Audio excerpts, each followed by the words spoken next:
que ele ouvia. Eu vou te contar uma coisa. Os pais, eles têm grande responsabilidade porque nós nos tornamos hoje, né? Musicalmente. Musicalmente. Eu não sei se você lembra.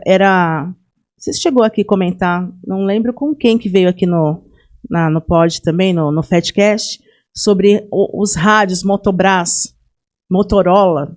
Acho que era Motobras, Tinha Motorola. aqueles rádios de madeira, sim, assim, de várias faixas. Meu pai, ele sempre foi muito musical. Nós tínhamos um de madeira, que a frente dele era verde. Não esqueço disso. Aqueles 2 botões aqui, e era só rádio AM. Era só então, um era volume, liga e desliga, e o outro era sintonia. É isso aí. E aquele chadeiro. É. E era uma caixa, assim, de madeira, marrom, né? Me lembro perfeitamente. E o fio. Ainda, esse foi o raiz, porque depois veio a pilha. É. O meu era ligado na força.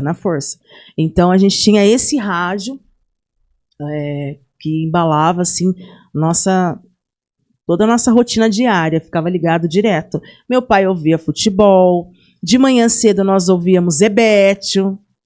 Tá na hora, joga água nele, Zebétio, não era assim? Água, exatamente. Água. Aí ele jogava com aquela bacia, fazia toda aquela acústica, né? E aquilo me encantava. Me encantava, assim. Ficava imaginando, nossa, como é que pode? Todo dia esse cara joga água no outro. Gente, deve molhar tudo lá onde eles estão. Eu imaginava, assim, criança, né? Sim. E foi indo. A gente ouvia Barros de Alencar. Tinha um programa que passava à tarde, chamado Me Conte a Sua História, Fala dos Seus Amores, que era a trilha sonora do Roberto Carlos, e o radialista, não me recordo o nome. Mas era olhem, Roberto Carlos naquela época era mato. Nossa, menino! A cada 10 músicas, 2 era dele. Tinha uma rádio que tocava... ele tem inteiro. Sim, exatamente. Mas eram músicas boas. Né? Tinha conteúdo, né? Tinha letra, conteúdo, melodia. Sim. Então, eu digo assim que esse programa chamava Me Conte a Sua História, a gente ouvia todo dia. Era assim um vício, porque a gente não era muito ligado à TV, né? TV tinha lá pra ligar à noite. Era mais esporádico a TV. Sim, era só pra ver jornal e novela, depois das 7. Exato, era mais à noite. Durante o dia o rádio ficava ligado. E só ia assistir televisão porque jantasse. Exato. Hoje a gente come na televisão. E por causa disso acaba comendo mais, acaba comendo o que não deve. Mas pra mim é porcaria. Exato. E você sabe que, ouvindo Barros de Alencar e tudo mais, desse rádio, a gente tomou gosto, ouvindo. E meu pai, sempre musical, sempre começou... Aí ele falou, vou começar a comprar vinil, né? Aí começou daí. Aí não sei da onde surgiu isso... Eu até hoje fico pensando, putz, se eu encontrar, eu vou acabar fazendo uma loucura, vou resgatar, vou comprar isso de volta. Né? Deve ter. Não sei se você se recorda de um móvel, ele é bem retrô. Então ele era rádio, acendia a luz assim, né? E era de madeira. Tinha ele abria aqui, assim. Ó. Você sabe que Não, ele abria. Ele abria assim, não era tipo assim, nesse sentido, assim, deitava assim. Sim. E o picape ficava lá dentro. Dentro. O Zezé falou isso aí e teve mais uma pessoa que veio e contou isso aí. Em casa teve um aparelho desse. Meu pai surgiu com ele, não sei onde ele comprou, grande. Ele pegava a sala assim, e aquilo era um objeto que você batia o olho. Era tipo um móvel também. Um móvel, de madeira. Ele ficava, invernizado, a coisa mais linda. Ele ficava até bonito no lugar que ele Exato. Aí você abria. Até vasinho assim. É bem isso. Eu colocava vasinho, isso. E ele tinha até o porta-vinil dentro. Tinha um porta-vinil. Você lembrou bem, porque ele abria pra você. Isso, né? Ele deitava assim e vinha no seu colo, assim, ficava reto. Assim. Exato. E ali dentro. Se você for tinha criança, picape, você entrava lá dentro, sabia? Entrava. Tinha picape e do lado os discos para você guardar. Tudo assim, né? Exatamente. Então isso, nossa. Aí ele começou a comprar vinil. A gente ouvia muito sertanejo. Raiz. Tinha um Carreiro. Trio Parada Dura. Milionário. Milionários é Rico. Léo Canhoto e Robertinho. Esse vinil nunca esqueço. Era uma história. Então tinha tiro. Ele contando do que estava no boteco. Tinha. Então era muito engraçado. Tipo, era essa memória musical, né? Então começou ali, né? Era uma coisa assim de você ficar encantado, porque quase ninguém tinha acesso. Era tudo muito precário ainda e muito caro. Então, o mínimo que a gente tinha, assim, a gente dava muito valor. Muito. Então, ele começou com um vinil de Roberto Carlos. Eu lembro que tinha Antônio Marcos na minha casa. Antônio Marcos. Diana. Olha. Ângela Maria. Tinha vinil em casa de Roberto Carlos, tinha muito, era mato, como você falou. Mas a minha mãe tinha, eu tenho ainda até hoje, eu devia ter trazido aqui para você ver, um compact disc de Gigliola Cinquetti. Dio come ti amo. Olha só, não é Quem deve conhecer isso? Quem deve conhecer isso muito bem é a Heloísa, né? Porque é uma cantora italiana. A Gigliola, ela é como a Laura Pausini para nós hoje, atual. A Gigliola, ela foi assim, ídola. Naquela época, ela era, nossa, estourada. Ela cantava Dio come ti amo, e esse compact disco tá em casa até hoje. Tá lá guardadinho. E Odair José. Nossa, Odair José, também, compositor fantástico, sensacional. Estourou naquela época. Estourou. Então, veio daí essa veia musical do meu pai. A gente sempre cantando, sempre ali. As festas de família também, né? As festas de família, a gente reunia para dançar, para cantar. Então, era essa coisa assim, vem lá do fundo. Então, musicalmente, a minha casa sempre foi agitada. Né? Sempre teve música. E quando começou a ter a mudança musical seu? Porque a gente era influenciado e é o que a gente ouvia. Quando você começou a ter gosto por alguma coisa, qual foi o primeiro estilo que você... A gente não tinha esse conhecimento muito de estilo musical, a gente não sabia o que era rock, o que era... A gente estava aprendendo, não tinha internet, não tinha muito acesso, a gente ouvia o que passava o rádio para nós. Mas quando você começou a ter sua aptidão musical, você começou a ter seus gostos musicais, foi ouvindo em algum lugar, porque a gente só tinha a base da AM. Foi em algum lugar que você ouviu, na casa de alguém? Como é que foi isso aí? Olha, o que era moda na época? A gente assistia Cassino do Chacrinha. Então lá se tinha N opções musicais. Bolinha. Vem Fábio Júnior, toda aquela galera toda. Mas de início, adolescente, as boy bands, que estourava na época. Menudo. Menudo. Então, eu tenho um disco do Menudo por causa da minha irmã. Toda adolescente tinha, assim, no quarto pôster do Menudo. Que era... Então, ali, o que me chamou... Menudetes aí assistindo. Exatamente, sei lá, olha só. Era Menudete. Então, a gente sabe que, naquela época, o que chamava a atenção do Menudo? Não tinha conteúdo musical, que era dançante, era música alegre. Então, se queria... Bonitinho, as boy bands ali estouraram. Veio o Menudo, depois veio... o New Kids on the Block.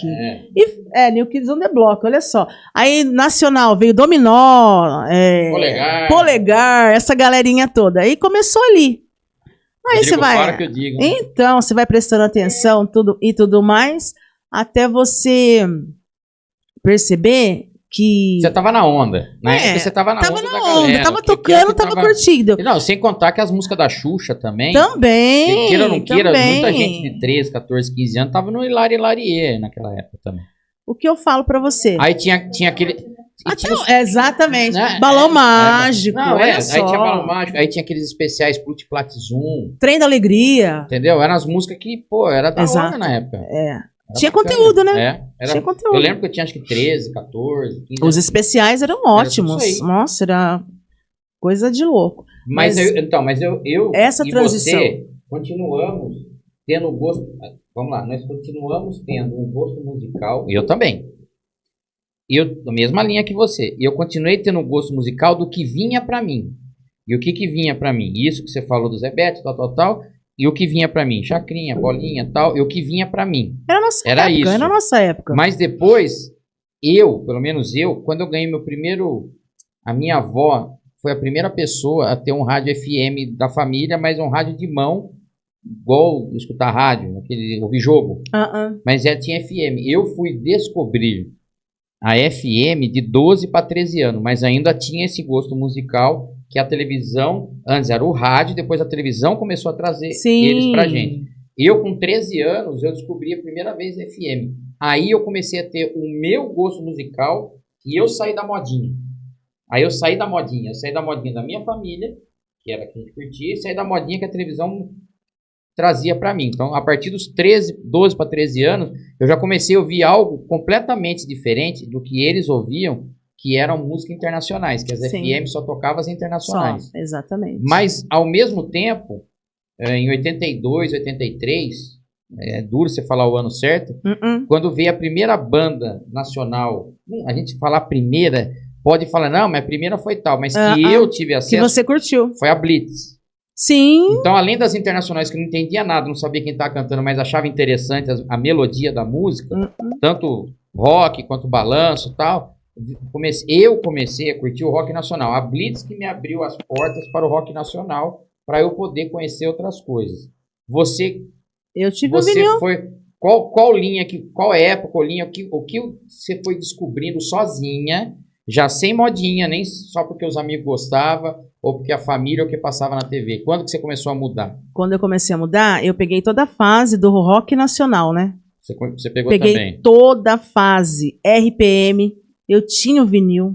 Então eu comecei ali nacional.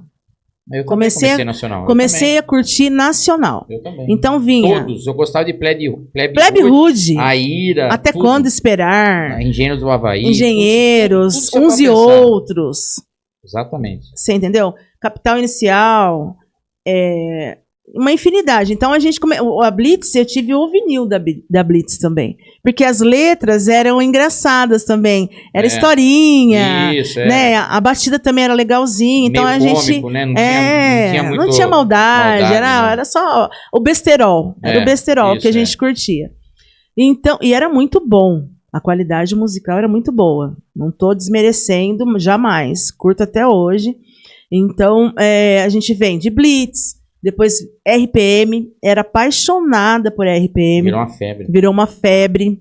Aquele vinil Rádio Pirata ao vivo, que você tinha que ouvir no último, para dar aquela sensação da caixa e tudo mais. Era o máximo da galera gritando. Aí vem Legião Urbana, que não pode... Até hoje, é paixão. A Legião é top. Então, assim, isso com 15, 16 anos. Aí... Começava os bailinhos de garagem já? Já tinha bailinho de garagem, que eram as trilhas sonoras. O que imperava naquela época era vinil de trilha sonora internacional de novela. Você levava o baile naquilo. Porque é o que tinha. A Black Music, pra mim, ela veio bem depois. Ali pros 16, 17 anos, que eu fui entender, ouvir, comecei a sair, ir pra baile, né? Tive uma excelente professora, uma companheira de baile aí, que já não está mais entre nós. Lembra o primeiro baile? Não? Meu primeiro baile foi ali no Culto à Ciência. Nossa, Culto à Ciência. Foi, olha, Ciência deixa eu falar. Entre Orozimbo, subindo para Senador, ali do lado direito? Exato. Você vem do Orozimbo, aí você emenda com a Senador, aí você vira para direita ao Culto à Ciência. Ali é o Culto à Ciência. Cutuca, para tudo aqueles lados ali, né? Ali mais para frente tinha o ginásio. E tinha festa no ginásio. Do Colégio Culto à Ciência. A calça que tocou lá. Exato. Então, ali eu fui no primeiro baile, lembro até hoje. Eu fui curtir, tava no auge, Black Juniors. Nunca vi o show dos caras. Black Juniors. Nunca vi. Exatamente. Não tive essa Isso foi... 1980 e tralalá. 85, 86. Por aí. O break ele começou no Brasil, final de 82, por aí. Pra se afirmar. Aí eu fui nesse baile do Black Juniors, e aí depois foi vindo outros e mais outros, e aí influenciada também por Michael Jackson. Esse é porque o que também levou a gente a ter essa visão da batida diferente, de um musical diferente, internacional, de qualidade, foi Michael Jackson.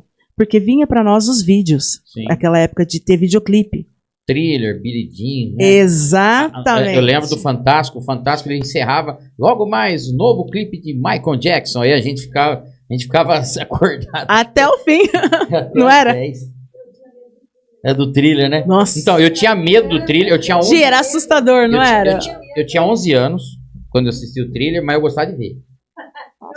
Hoje a gente vê que é uma bobeira, que é uma pessoa ali. Então, mas pra mim parecia que ele saía debaixo da terra, que ele ia pegar eu. Era muito real. Besta Era muito mesmo. real. Mas eu gostava, achava da hora. Era sensacional. Então a gente E o Michael Jackson, ele era... Tô falando Michael Jackson antigo, ele era meio moleque, né? Sim, ele era sim. molecão, ele era doido, molecão mesmo. É. Ele fazia umas coisas que ninguém fazia. Não. Ele foi o gênio, né? É. Ele inimitável. Eu acho que assim, da época de videoclipe, ele foi o maior inovador que tinha. Os caras falavam...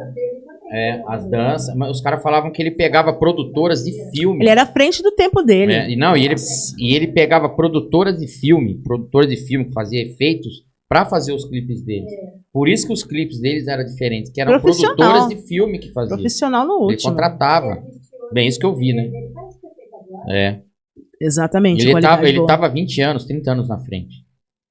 Não só musicalmente, a performance, o vídeo, o videoclipe, as montagens que ele fazia, as mágicas, as coisas no filme, que a gente só vê em filme. Eu acho que o que veio nele, assim, depois que ele teve uma certa idade, conseguiu se desvencilhar um pouco do pai e dos irmãos, depois que ele começou a seguir carreira solo, ele pôde ser o que ele queria ser. Ele queria dançar, ele queria ser o showman, e ele realmente foi um showman.